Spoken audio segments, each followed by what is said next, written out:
thanks for coming, everybody. Really, really appreciate it. And you won't be disappointed if Niall's pictures that I've seen are anything to go by. But yeah, so Niall Perrins is undoubtedly one of the sub-region's most recognized birders. Like I said in my introduction over the intercom, he has traveled the sub-region extensively, but also the globe. In 2011, he did a Southern African big year, and within the Southern African sub-region set the record for the most amount of species seen in a calendar year, which I said was 823, but is in fact 826. So that is huge. I mean, to see that amount of species in a year is ridiculous. Beyond that, he has traveled extensively to the likes of Ethiopia, Uganda, Norway, Vietnam, all in his pursuit for avian denizens. Niall has been birding since he was a wee little lad and has earned a reputation amongst the community as not only a stalwart in terms of bird conservation, but obviously a remarkable birder.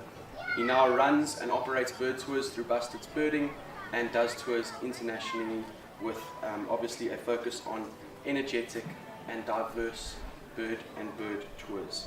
So Niall, without further ado, I'm going to look onward from the back in anticipation, and I will leave the crowd to your disposal. Thank you, John. Don't draw too much. Thanks everyone for coming this afternoon. Papua New Guinea Birds of Paradise is what I'm going to be talking about this afternoon. Basically, birding is a passion of mine. I haven't got the means to travel and go and look at all 10,000 birds on the planet, so I tend to go after the iconic birds. So the likes of shoebill in Uganda, your Andean condor in Peru, Inca tern just adding on as a little aside while I was there, and marvelous spectral tail. And a friend of mine in India contacted me earlier in the year and he says, I've put together these 2 trips, can you just read these itineraries and tell me what you think? And one of them happened to be his 10-day trip to New Guinea, and I said, well, I'll tell you what I think. I said, I think I'm coming with you. So off we went in July. It started with a few hiccups, with an 8-hour delay on my Qantas flight from Joburg to Sydney, but it all came together a day or 2 later. Got my first 2 lifers on arrival in my hotel in Port Moresby, and we started off the next morning, and we were looking at my first 2 birds of paradise by that afternoon. So the first bird featured here is a Ragiana bird of paradise. It's the national bird of Papua New Guinea. Papua New Guinea is part of New Guinea. The western half is owned by Indonesia. It's the 2 provinces of West Papua and Papua. And the eastern half of the island is Papua New Guinea. It's the 2nd largest island in the world after Greenland. If you look at what Australia is here, you've got Cairns down here, New Guinea just above it. So just a little bit of history. From 1884 to 1905, Germany occupied the northern half of New Guinea, and Britain owned the southern half of New Guinea. Papua New Guinea is right now.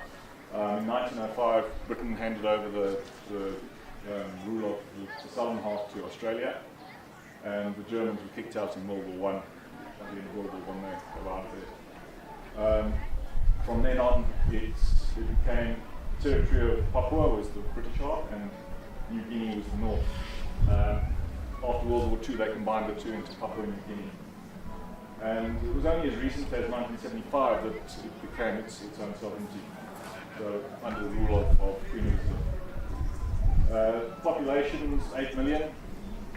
It's quite widespread. The population is 82% live in the rural areas, in the forests. We've got a huge diversity of languages. 852 were spoken. 12 of them have now died out, so the tribes have died out. And it still remains one of the least explored countries in the world. They reckon there's still more animals and plants and possibly even bird species that could be discovered in the remote forests. That's the national emblem of the country, the Ragiana bird of paradise. You can see it on the flag as well.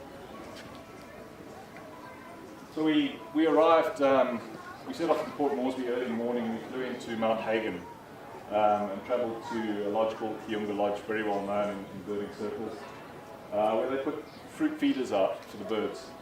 So there's a straight big table with a whole lot of fruit on it. And we walked in and the guy said, there, your rooms are over there, you can take the bags and freshen up.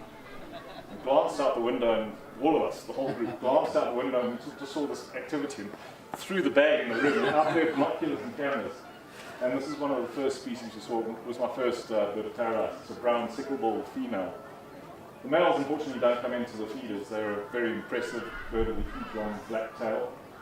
We saw them later in the day with their rifle-like call that they give.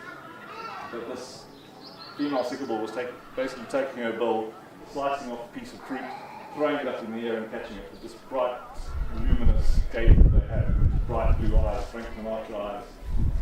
So not Liaan Lodge, it was Kumal Lodge, sorry. I get too excited about these things. So the next bird of paradise that lands on the table a few minutes later is this fantastic male ribbon-tailed Australia.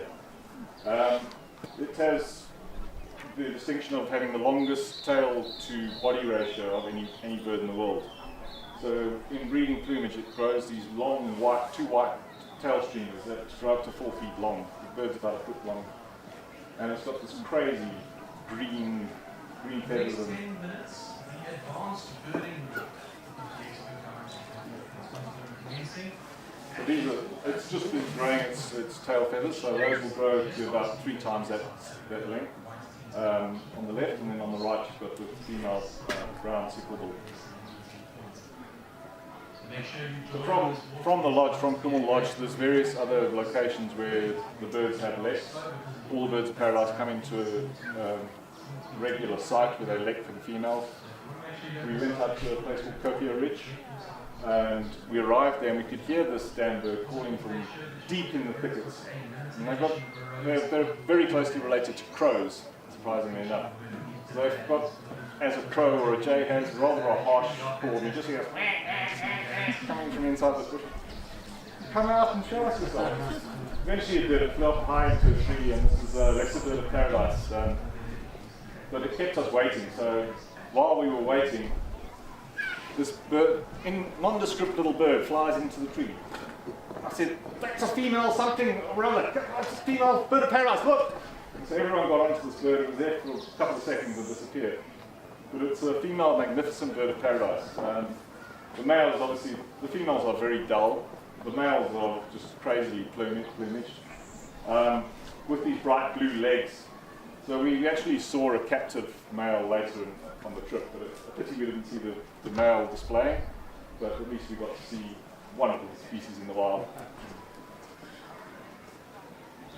That afternoon, we went for what was my most desired bird of the trip, the King of Saxony bird of paradise. Now this crazy bird, it's got these feathers that I say if Richard Attenborough says, or David Attenborough says, if the bird was a human, these feathers would be about 12 feet long sticking out of the side of its head.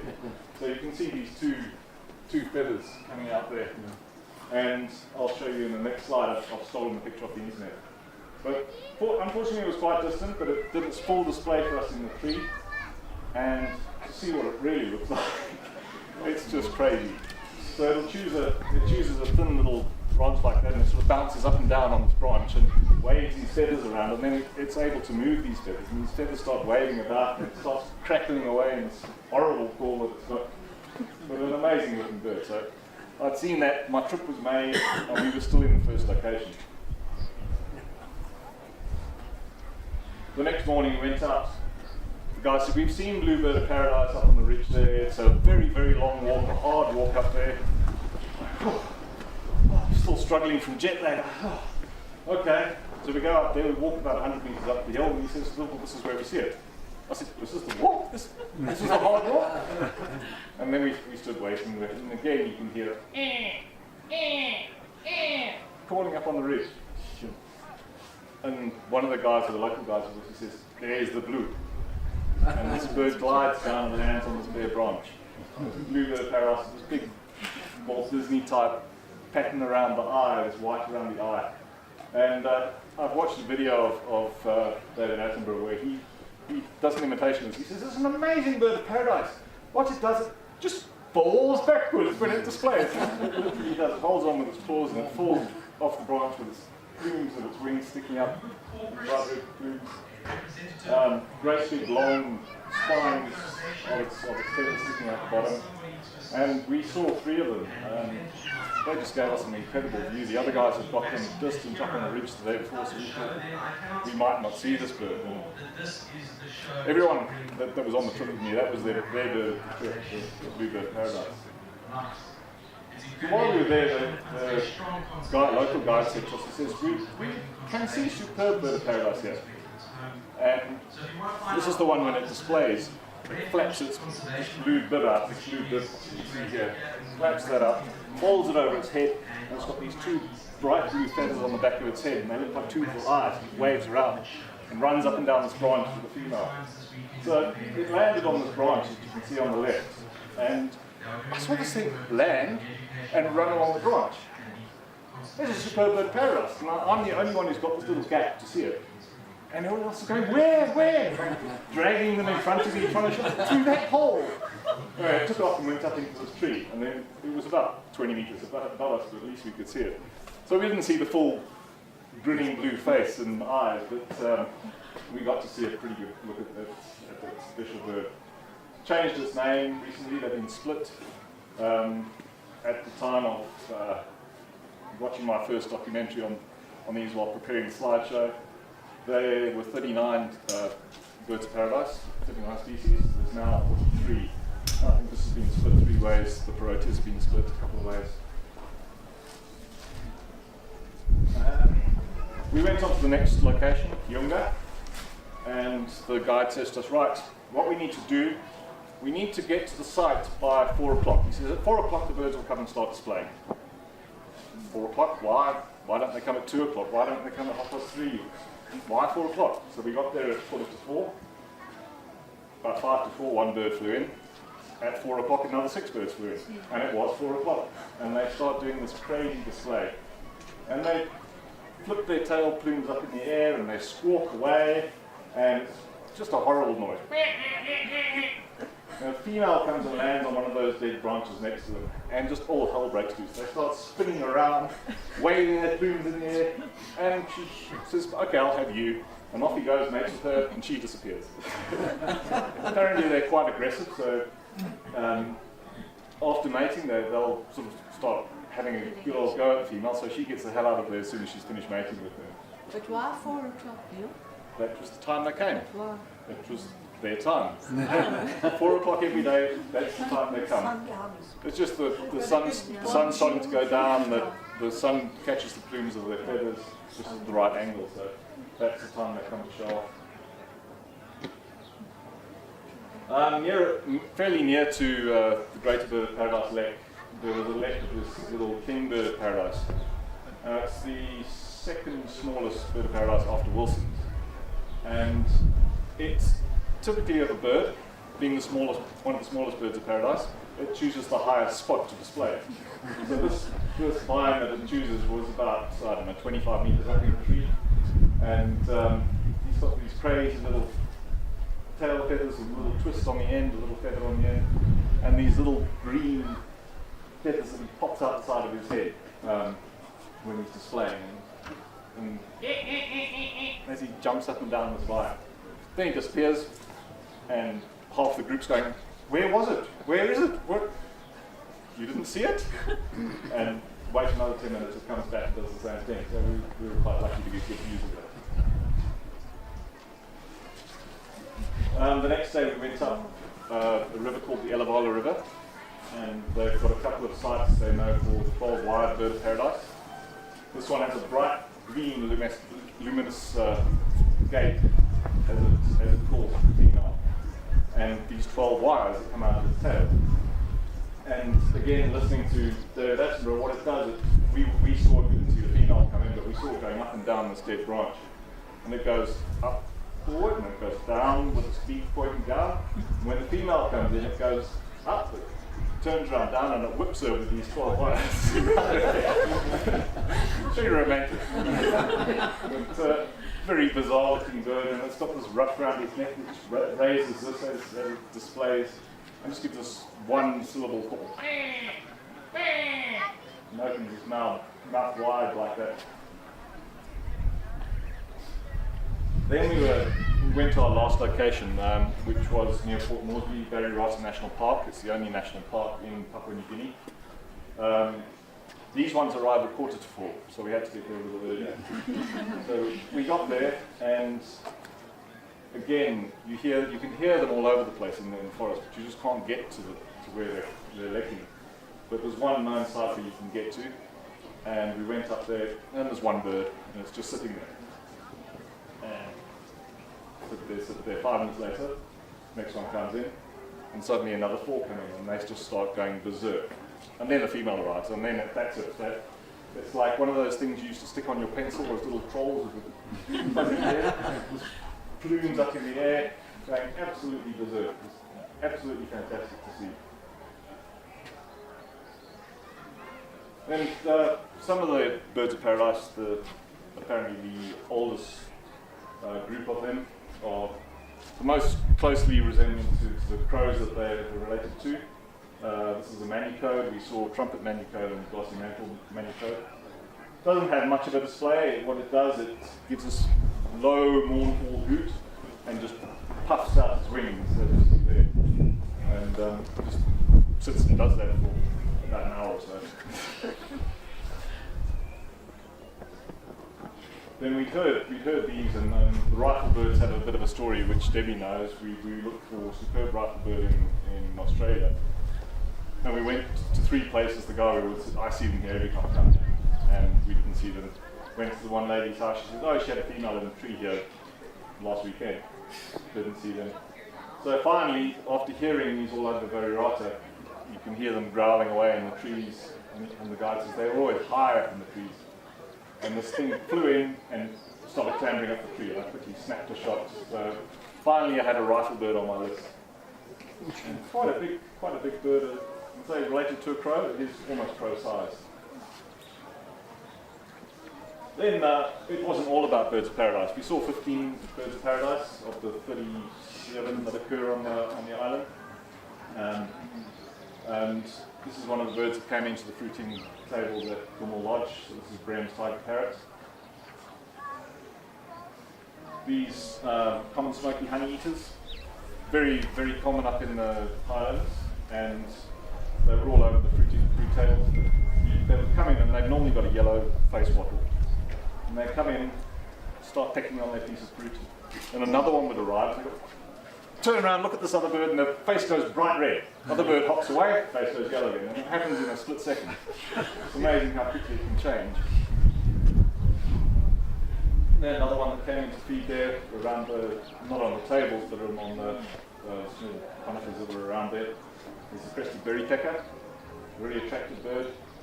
It was putting its crest up, but as I pressed the shutter, it put its crest down, and it didn't put it up again. So unfortunately, I didn't get to photograph its crest. The blue-capped ifrit, it's a bird in its own family. Looks in all the world like a colourful nuthatch, and scampers around upside down, right way up, gleaning for insects in various vegetation there. Colourful little birds and very active. Canary fly robin, or Papuan fly robin as it was called, quite common around the area. Basically a little flycatcher, looks about the size of our African dusky flycatcher, but a little bit more colourful. Crested satin bird. The chaps I was with, he'd been there on 2 previous trips, and they'd missed this on both those trips. We came out of the forest. I chose them to take a longer path than the rest of the group to have a chance to tell the birds. And they got back to the lodge and they were looking around at this bird. I came out of the forest and I saw them down the road there, and I saw this red thing dart the path. I said, guys, come quick! And there it was, sitting in the open, crested satin bird, and we enjoyed it for about half an hour to just travel around that opening. Then the next day we went back up the river, and there's a known bower for a plain bower bird, and they've made a hide out of natural vines and leaves so that you could get in there and wait around for this bird to arrive and fix up its bower. Now bower birds are very showy and show-offs to their females, so he came in and he spent about 15 minutes, straightening every single stick in that bower to make sure that it was spick and span, cleaning the leaves off the ground. And then this particular one likes to feed, it will show off the little blue berries that it finds around it. So it puts berries on the ground for the female.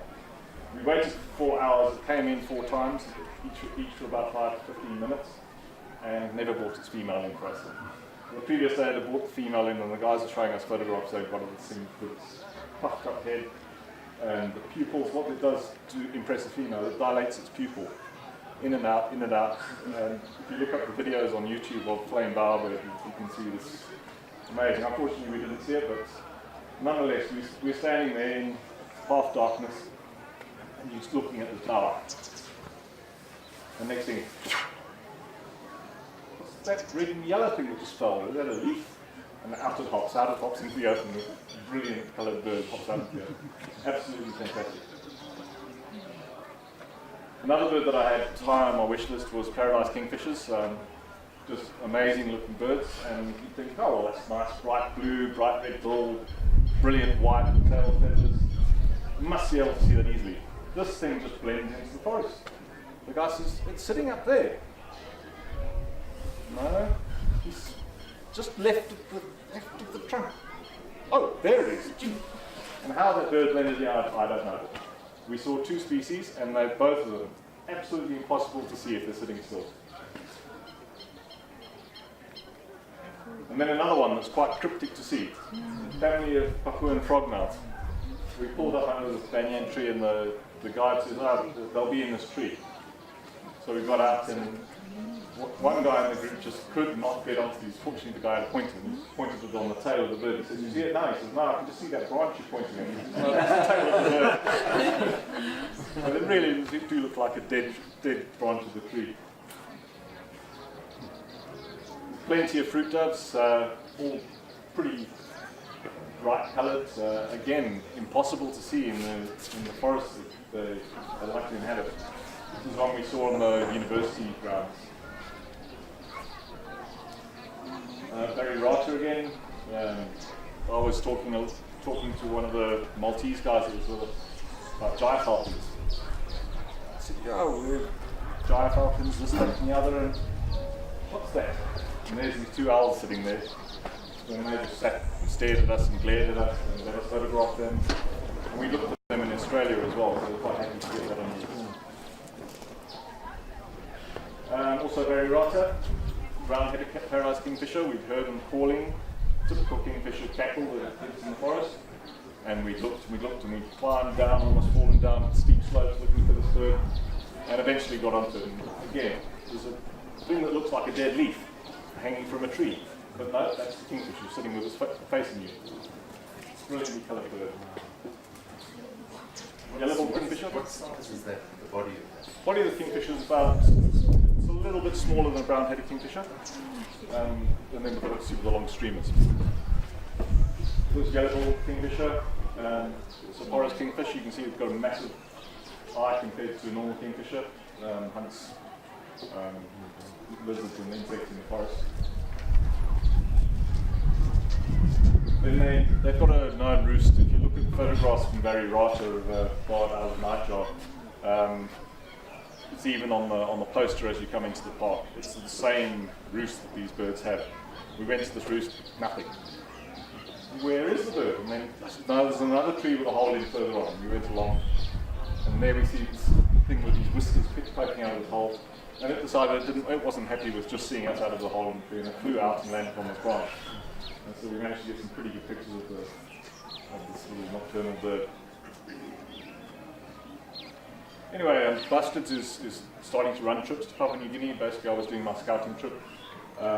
It's not a cheap place to visit, but it's a lot more affordable by doing a best of New Guinea trip. So those are the prices for the next 2 years. July is your best time for weather perspective and for getting the birds displaying and breeding. So these are my details. I've got some pens in the front there. If you want to grab a pen, it's on the website on it. info@bustardsbirding.co.za if you want more detail. Fantastic trip.